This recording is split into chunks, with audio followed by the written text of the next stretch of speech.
Assalamualaikum dan salam sejahtera. Saya Sharifah Linda, S70952 akan menguraikan tentang pandemik COVID-19 dan juga kesannya terhadap lapisan ozon bumi.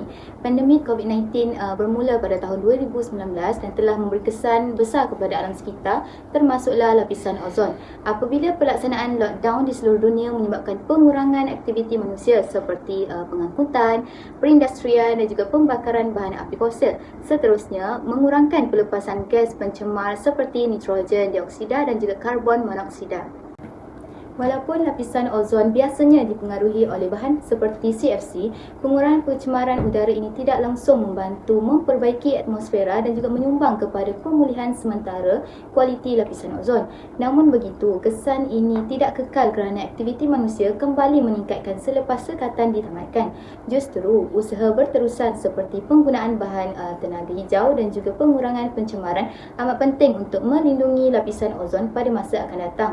Sekaligus menunjukkan bahawa perubahan aktiviti manusia mampu memberikan kesan yang positif kepada bumi. Terima kasih.